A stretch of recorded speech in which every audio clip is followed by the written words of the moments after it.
lot of people have no clue what the impact of Christendom had on Europe. Well, maybe you do know, but maybe you need to explore the history a little bit more deeply, which is exactly what we're going to be doing on this incredibly special Danube River pilgrimage and cruise. And I know you're thinking, you're calling it a pilgrimage and you're going to be on a luxury cruise liner.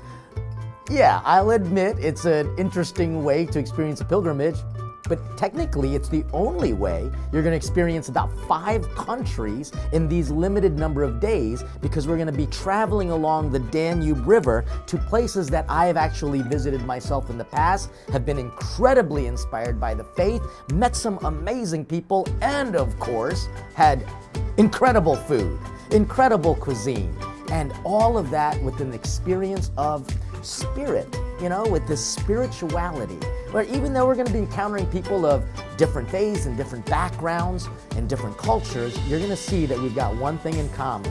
We need to elevate our culture. And these cities and these countries where we're visiting, it's going to elevate your sense of what it means to be a pilgrim on earth. So here's what we're going to do. We're going to be making our way to Budapest. And this is a place where I filmed. First of all, it is a cool, super cool city. It is beautiful. You're going to see these chain link bridges. You're going to see both the Buda and the Pest side. And you're going to also experience a walking tour into the market, which just kind of makes the whole place come to life. Then we're going to go to what is known as the Rome of Hungary, a place called Esztergom, with this massive towering basilica and the spirituality there, and where saints are buried. And of course, the drive out, absolutely beautiful. And by the way, there is a 5-star restaurant underneath. And so you know where I'm going with this. You're going to be fed body, mind, and soul. Then there's even going to be a little cooking demonstration I'm going to have with you as we make our way to Bratislava. And this is a part of the world, again, where people, when they think of the untouched Europe, we're going to see castles, people. We're going to see falconry. We're going to see all of the things that made the Middle Ages just absolutely fantastic. Because guess what? People still live there, and they're transmitting this faith and this experience to us. And because this is a part of the world that not a lot of pilgrims visit, we're going to almost have an exclusive experience.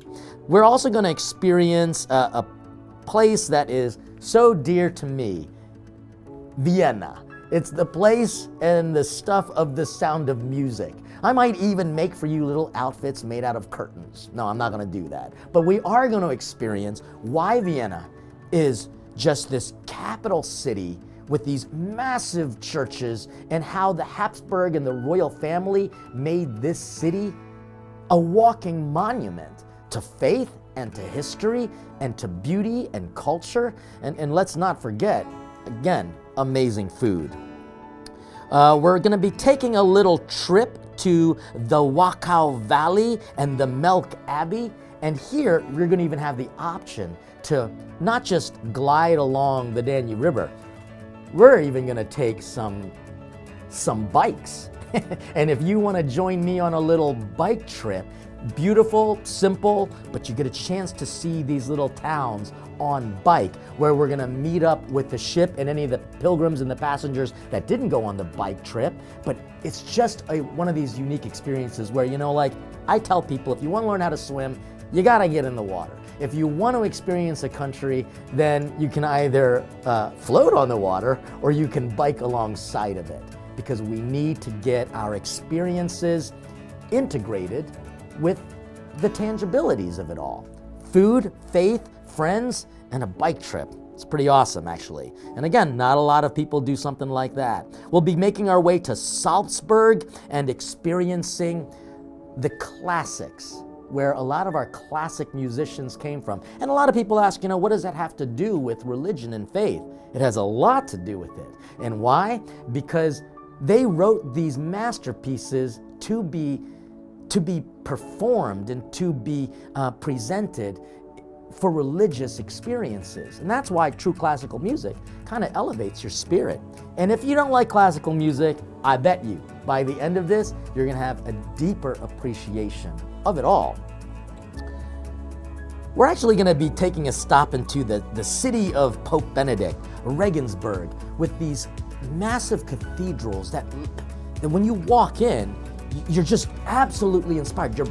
Your breath will be taken away with just how incredible these medieval churches are, and these sidewalk cafes right next to it as well, where you can, after visiting the church, fill yourself up with some spirits or even a cold beer, because we know even Pope Benedict like a cold frosty brew on occasion. So we'll cheers to Pope Emeritus Benedict.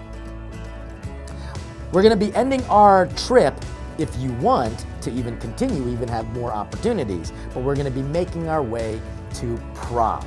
And Prague is this city where, again, when you walk into it, it is truly magical.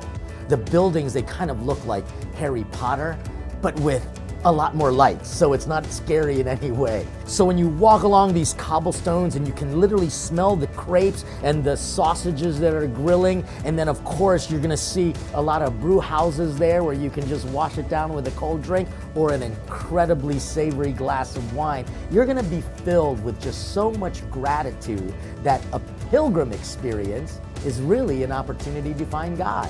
And the way that we find God is to find God through beauty. And that's what this whole Danube River experience is going to be about. One beautiful search to find the God who made all of this beauty. We will see you on the Danube River.